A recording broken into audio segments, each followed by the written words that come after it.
Bonjour à toutes et à tous, bienvenue dans cette nouvelle vidéo. Alors aujourd'hui, on va parler de la prochaine nouvelle lune. Nouvelle lune en Gémeaux qui se passe le 10 juin 2021. Alors c'est une nouvelle lune avec une éclipse de soleil annulaire qui fait suite à la dernière éclipse de lune qui était pour la pleine lune. Alors on va parler du coup de cette éclipse. Comme on voit sur la carte ici, on a le soleil et la lune qui sont alignés, proches du nœud nord, ce qui fait que c'est une éclipse. Et on a aussi la planète Mercure ici qui est alignée, planète dont on va parler. Alors l'éclipse du soleil, ça veut dire que le soleil va être caché partiellement par la lune.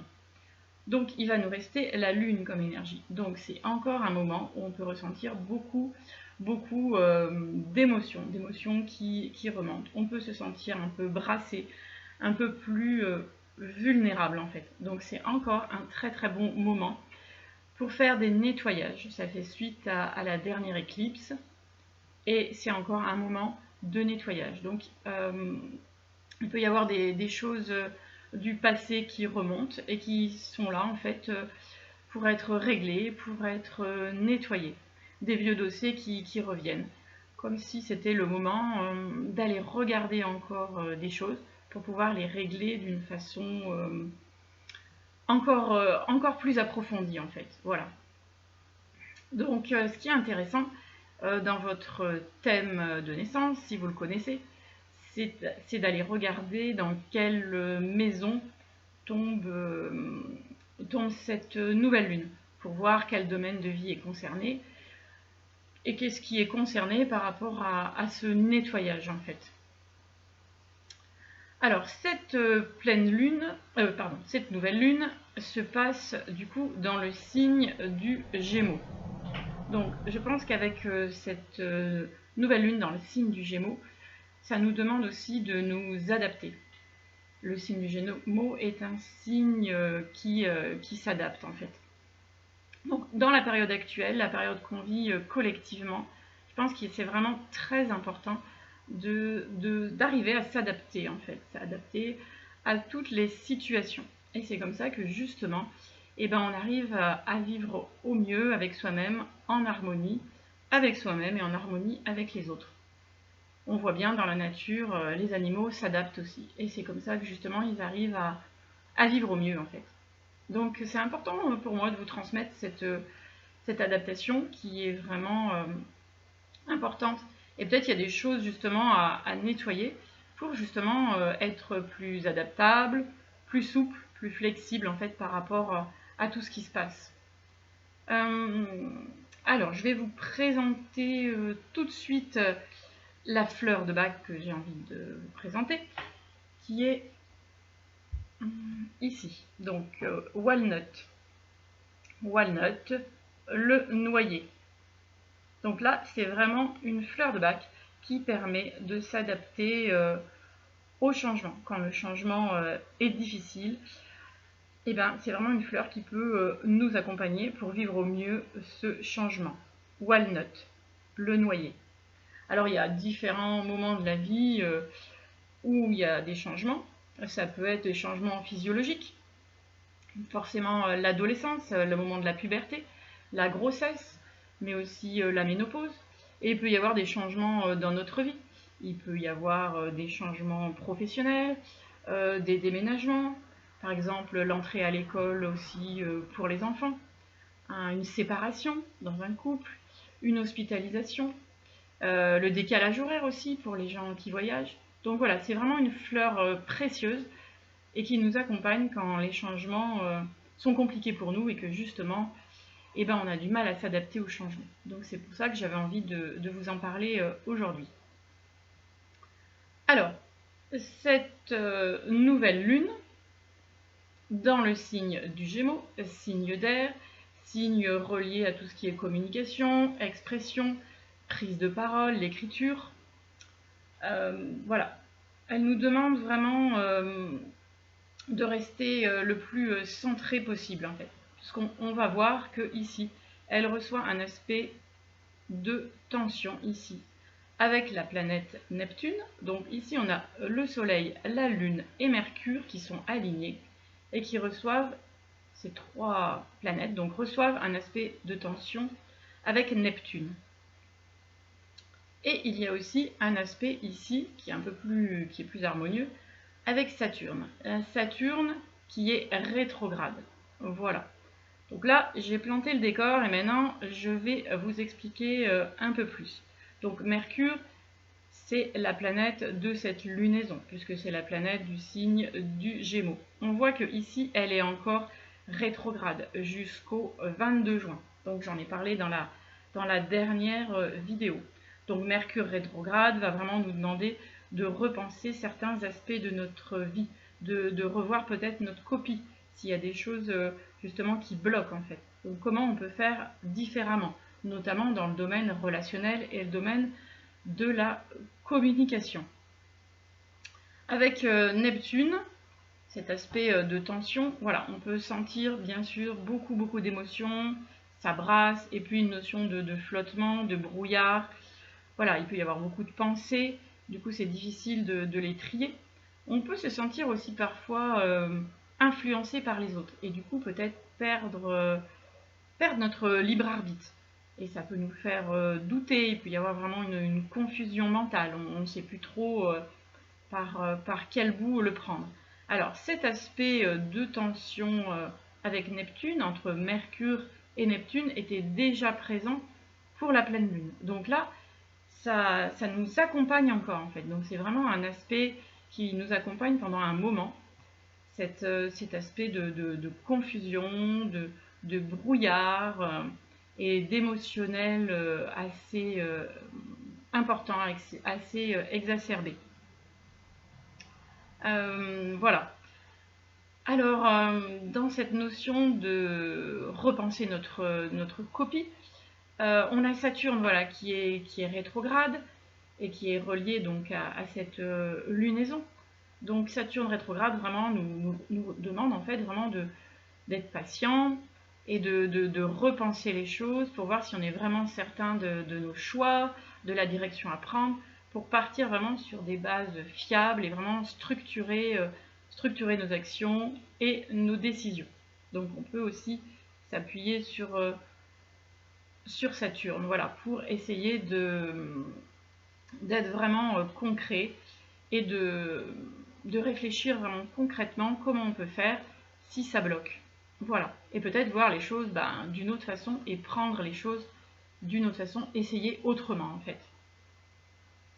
Le signe du Gémeaux, bien sûr, nous demande voilà, d'expérimenter, de découvrir de nouvelles choses. Donc c'est peut-être le bon moment pour justement faire d'une autre façon, apprendre autre chose et finalement voir les choses d'une autre façon et peut-être les prendre aussi avec un petit peu plus de légèreté. Voilà, le signe du Gémeaux en lien avec la joie de vivre, avec le jeu, on pourrait se dire, tiens, la vie c'est comme un jeu en fait, prenons-le comme un jeu. Et on est où dans le jeu ?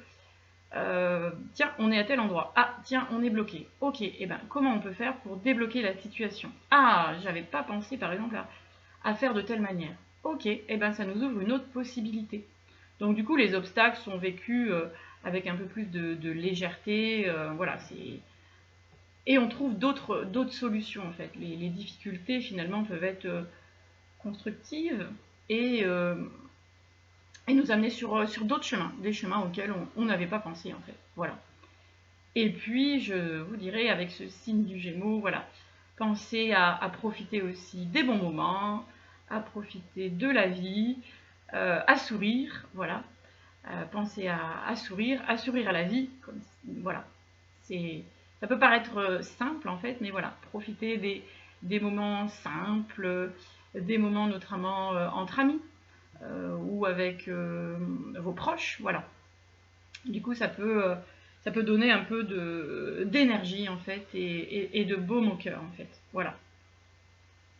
Dans cette période qui peut être justement compliquée avec ces nettoyages profonds et ces anciennes choses du passé qui reviennent et qui sont là pour être nettoyées, mais ensuite c'est pour être beaucoup plus apaisé avec, pour vivre beaucoup plus en paix avec ces choses du passé.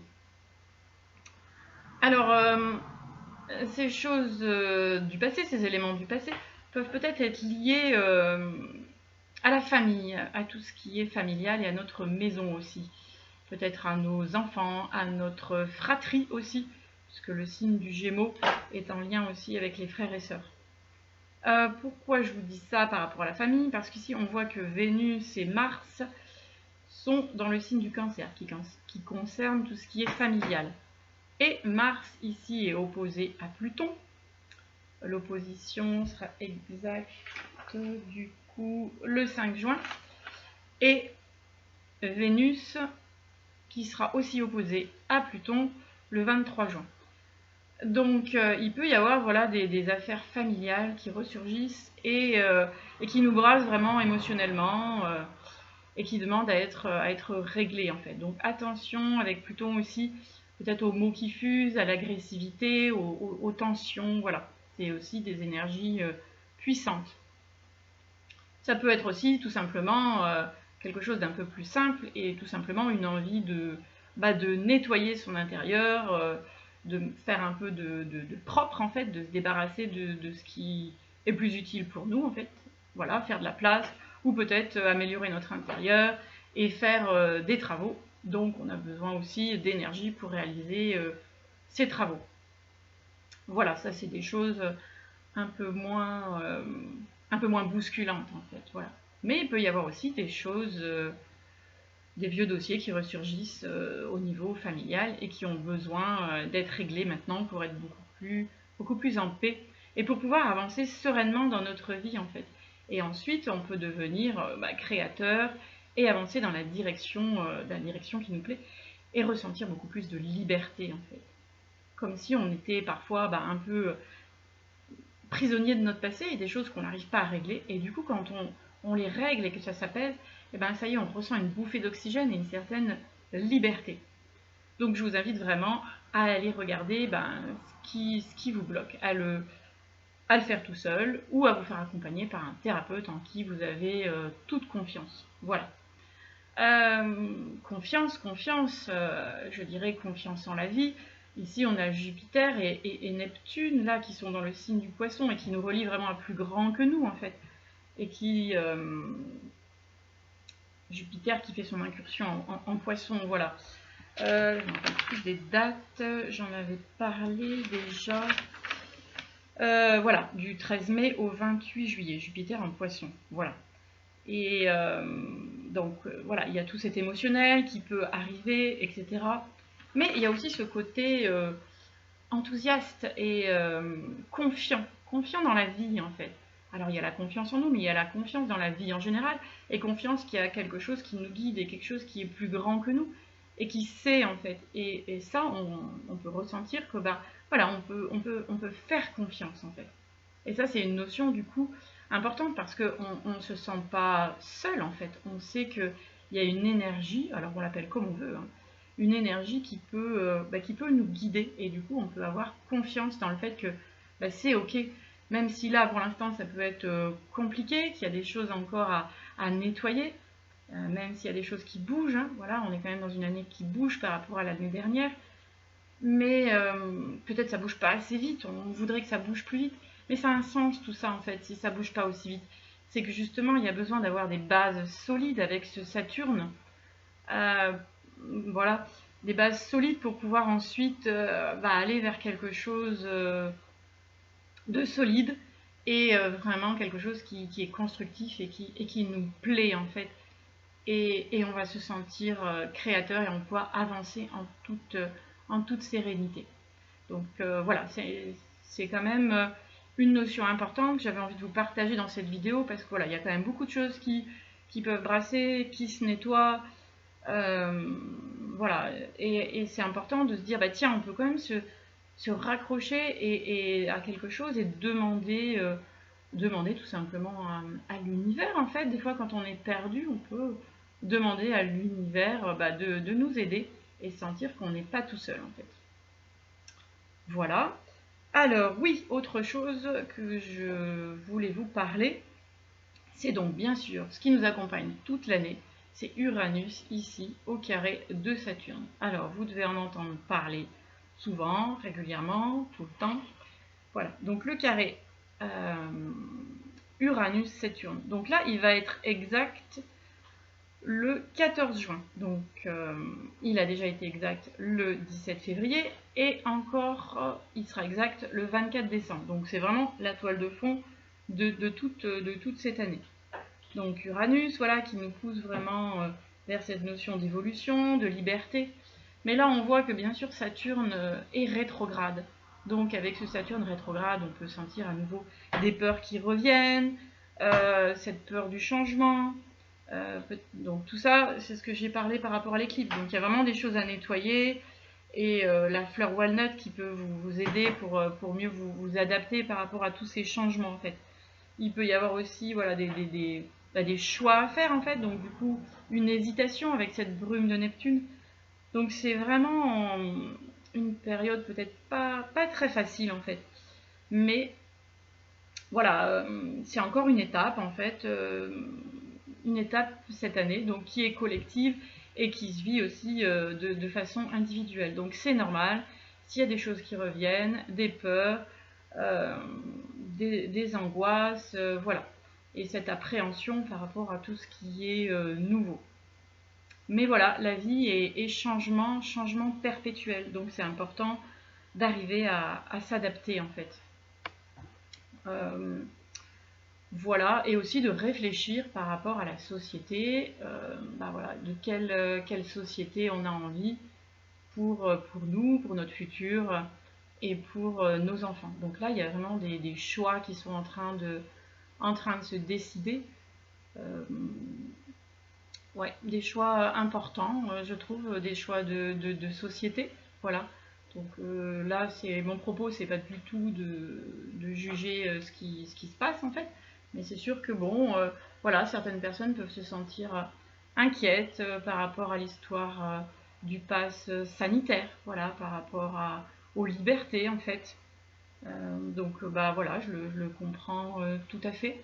D'autres personnes sont beaucoup plus confiantes et pensent que voilà, c'est vraiment la solution, la sortie de crise, le pass sanitaire, le fait de se faire vacciner. Ok, c'est aussi un autre point de vue. Et du coup, dans ma réflexion, en fait, puisque je reçois différentes personnes aussi en séance, voilà. Et du coup, je ressens et je vois les gens qui, certains, voilà, qui sont confiants dans le fait que, voilà, c'est vraiment ce qui va nous permettre de sortir de la crise, et d'autres qui ont vraiment peur de tout ça et qui veulent pas, voilà, se faire vacciner, et qui en arrivent même aussi des fois à avoir peur des gens vaccinés, peut-être qu'ils sont un peu plus contagieux, voilà, on entend plein de choses, les gens entendent plein de choses. Donc la question que je me pose, c'est en fait, où est la vérité en fait? Très très bonne question. Et on se rend compte que finalement, la vérité, elle n'est pas unique en fait, elle est multiple. Et chacun pense détenir la vérité. Et c'est juste en fait parce que pour chacun, là où il en est, eh ben, c'est sa vérité. Et c'est quelque chose à respecter en fait. Donc il n'y a pas à aller convaincre une personne ou une autre. C'est vraiment de respecter le choix de chacun, dans un sens ou dans l'autre, bien évidemment. Parce que du coup, j'observe vraiment une séparation parfois et une incompréhension de l'autre, en fait. Et c'est ça, parfois, qui peut être troublant, et on peut se poser la question, de quelle société on veut, en fait? Est-ce qu'on veut une société qui divise, qui nous divise, en fait, et qui... Et les gens sont dans le jugement, dans la peur de l'autre, dans le jugement par rapport au choix, en fait, d'être vacciné, de ne pas être vacciné? Ou est-ce qu'on veut une société beaucoup plus libre et qui respecte les choix de chacun et aussi les peurs de chacun, et juste chacun là où il en est là actuellement, parce que c'est compliqué des fois pour certaines personnes. Donc voilà, je vous invite à réfléchir à ça et à ouvrir en fait, peut-être à ouvrir l'espace de votre cœur et voilà, à vous mettre au diapason de l'autre en fait. Voilà, ouvrir tout simplement votre cœur et écouter l'autre. Écoutez l'autre, qu'est-ce qu'il a à vous dire en fait? Pourquoi il est dans tel choix ou dans tel choix? Et il y a forcément une raison qu'on des fois on ignore en fait. Voilà, je vais m'arrêter là. Je vois que j'ai beaucoup parlé. J'espère que cette vidéo va vous éclairer sur les énergies du moment, sur ce moment des éclipses qu'on vit avec des choses intenses, des choses à nettoyer, des choses qui remontent. Bah, c'est normal en fait, c'est tout à fait normal. Peut-être pour certaines personnes, bah, c'est un peu plus facile. Et ben écoutez, c'est génial aussi. Voilà. En tout cas, je vous souhaite le meilleur pour cette nouvelle lune. Je vous remercie pour votre écoute, pour votre confiance, pour vos commentaires, ça me fait vraiment plaisir. Si vous voulez soutenir cette vidéo, ben, mettez un pouce bleu sous la vidéo et abonnez-vous à la chaîne pour avoir toutes les vidéos. A très bientôt!